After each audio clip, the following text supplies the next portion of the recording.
The good thing about working with heavy equipment is when you can't work, there's always something to work on. It's service day. Welcome to the fastest growing web series on the internet. Boys in the woods. Yeah, boy. We put the real In reality.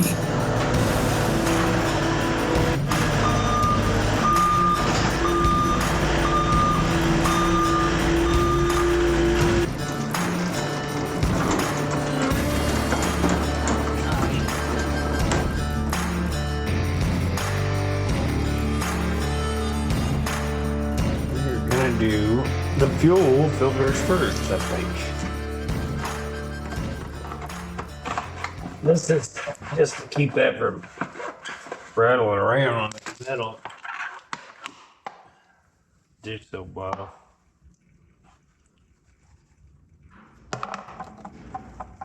Just keeps it from flopping around. One winter we was changing these and broke the bolt off that holds it on there, and we just went the zip tie route and then put the dish soap bottle behind it to keep it from slapping around on there. It's worked for years. I mean, no sense fixing it right now. What in the wide world of sports is going on here?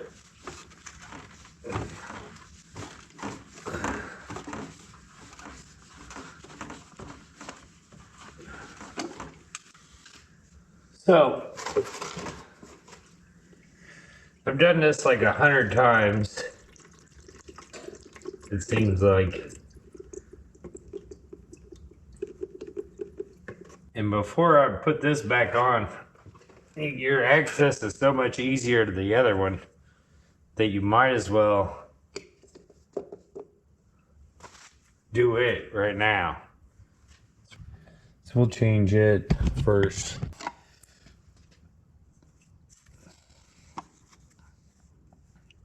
It's already got the O-ring in it, and it's just like an inline fuel filter like you would have on your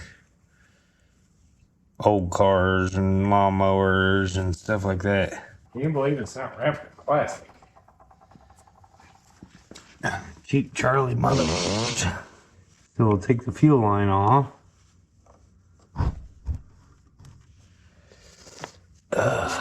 I'd rather get it on my hands than my gloves. I can wipe my hands off, but I can't dry my gloves.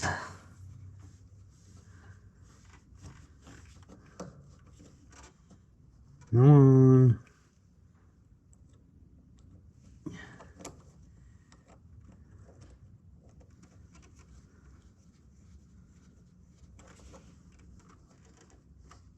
Get on past there. There we go.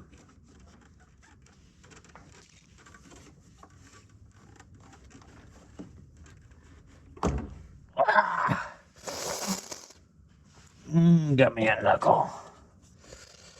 Okay.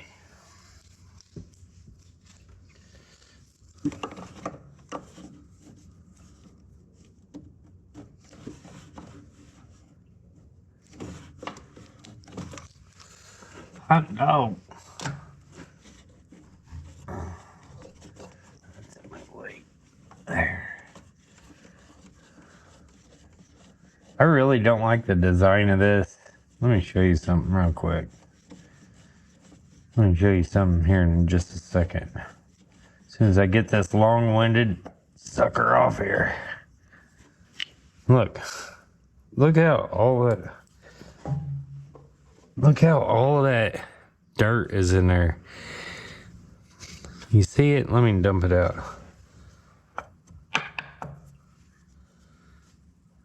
I mean, yeah, it's all that's gonna be covered up, but man, you're just putting your fuel line in a bowl where all it sucks in all this dirt and dust all the time. Like, why isn't it protruding like that? You know what I mean? Something like that instead of that. I just think that's a terrible design. You're asking for trouble. Because if this thing works loose a little bit, it's in a bowl of dirt. You don't think it's gonna suck anything up? Bad design. Bad design. See? Yeah, it's got O-ring in there, but I mean, geez Louise. Be better. But I guess they can't sell you new stuff if they don't design it to break.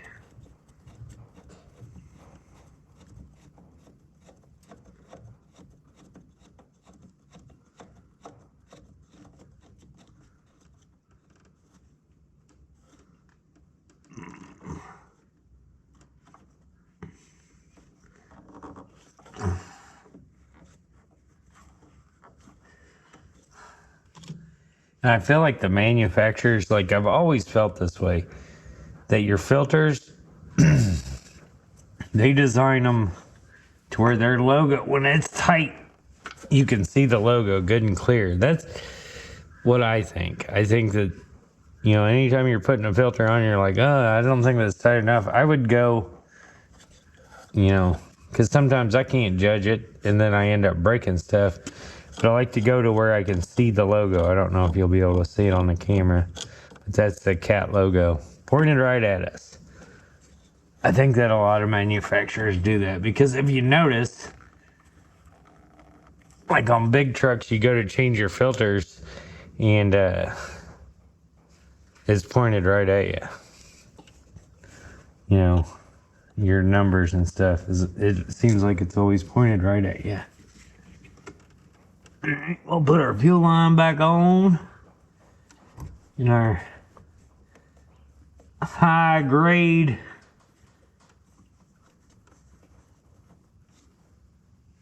hose clamp. And now that hose clamp did say made in the USA. I like that. It's probably 100 years old. Maybe more. Maybe. Alright.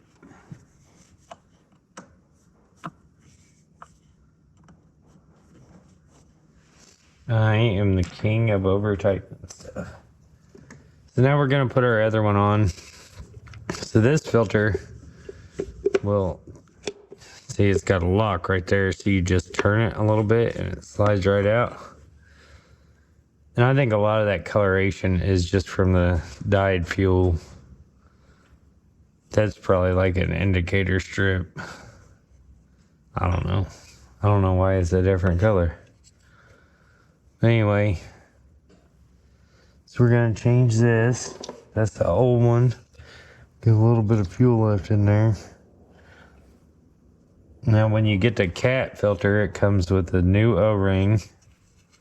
So we're going to take this one off. Oh my gosh. And then it ought to have a big flat O-ring for your water separator.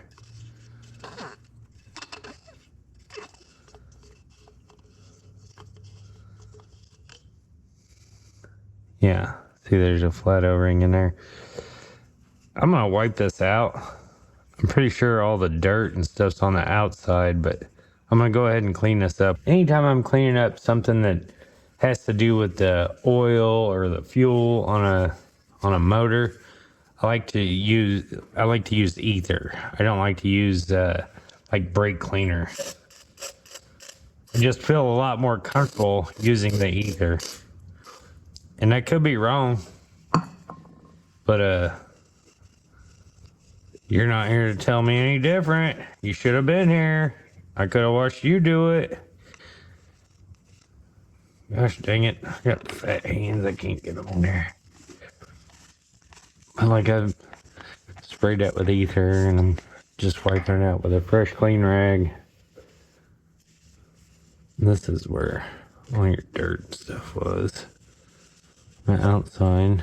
But you want to make sure that's good and clean where your O-rings can go. Same with over here. We'll wipe down the outsides.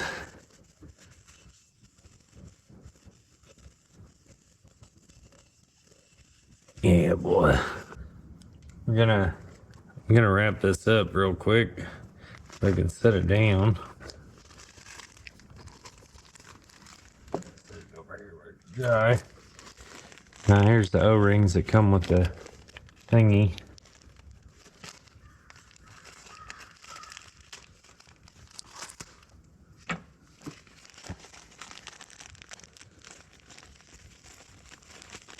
First, we want to put that big flat one in there.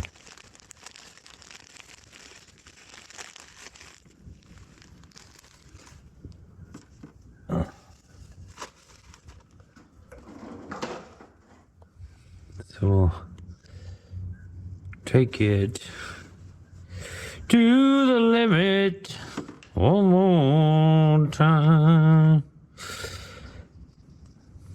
Gosh dang it. Oh, you mother. Now you want to be sure you have an extra one before you go prying around on this one. And I don't think you need to replace these every time, but they come with it. I mean, you might as well. What else you're gonna throw away the brand new ones? You know what I mean? So we got that off there. Let's we'll clean this up with a little bit of ether.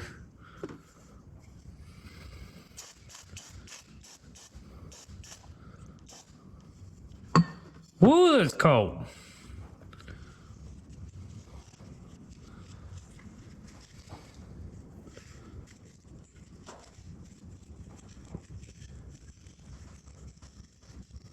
And just like that thing, that's a bowl to collect dirt and crap.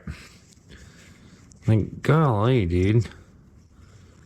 The people that design this never work on it or see it in real life applications. I mean, just some being around it, you'd be like, I don't know, fellers. I don't know. Okay. Man, I don't know. Ugh. So this one gonna be a little more stiff. I just want to get it worked on there, and you could just keep working around. Don't pry too much, stretch it out, or put a gouge in it. Just use your fat sausage thumbs and work it down.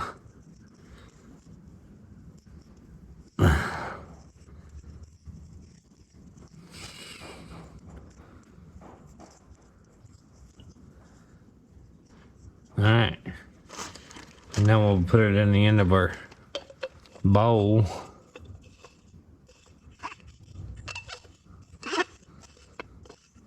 Run it down tight.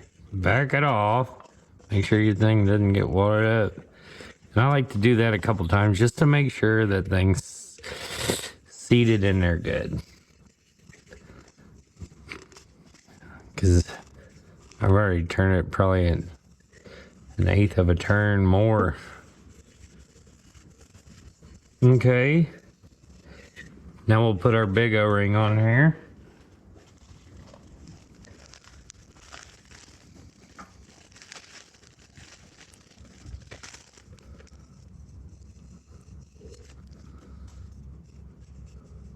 Same thing with it. You don't want to stretch it out, gouge it. Just work it over nice and easy. You'll have enough. Get it on there. Why is it painted? Must be some kind of lube they put on it. If that little one starts filling up with fuel, it's time to change it. This one will fill completely full. Oh my gosh. Dude, you guys. I gotta quit talking to you. Holy moly. So that's how that goes on there. And then you want to go ahead and take it off right away before you even do anything.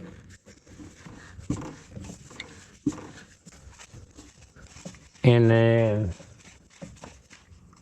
you want to get over here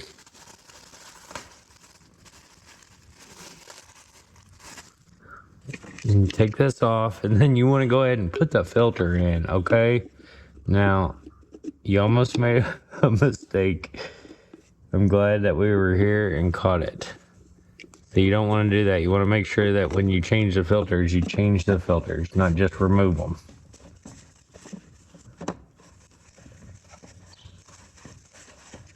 And then when you're tightening it up,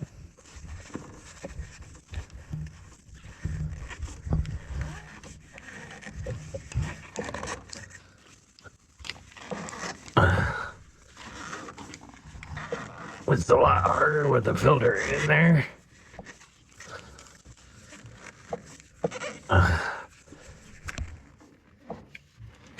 Just like on that other one.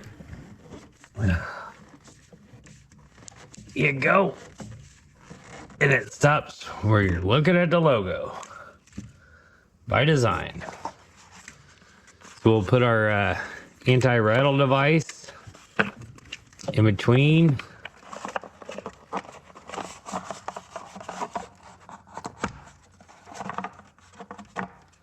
And then we'll pull our mount back over it. And we're good. Make sure this is clean, free of debris, like you didn't knock anything in there. That rubber's starting to come apart, but this is all right because the dirt falls away from it, not inside of it. And don't just jam it up in there. Make sure it starts to go. And then you push it till it clicks. There you go. Now we'll turn the key on. And this will fill completely full. The smaller one won't. The fuller it gets, the more plugged up it is. So if your smaller filter is starting to fill all the way up, you need to change your filters. Now you can see the difference between the old filter and the new. And like I said, a lot of this is probably just from the dye. Not all of it. But it was time to change them. We're into December, so that's a really good time to change them. Now I know a guy that puts injector cleaner into his filters, then runs it for like 20-30 seconds and then lets it sit for an hour. So that injector cleaner is right on his filters. Let me know what you think about that. I'm too nervous to try it. We'll turn the key on, let it fill up with fuel.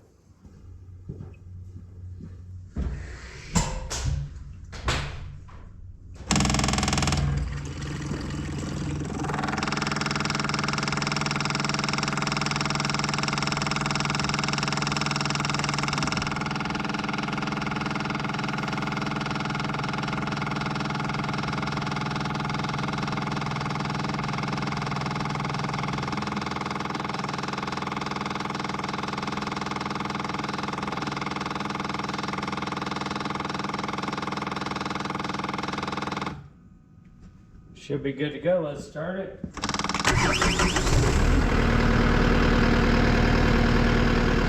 Typically, when I change fuel filters,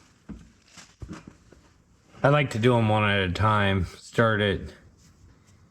But with that inline filter, I don't think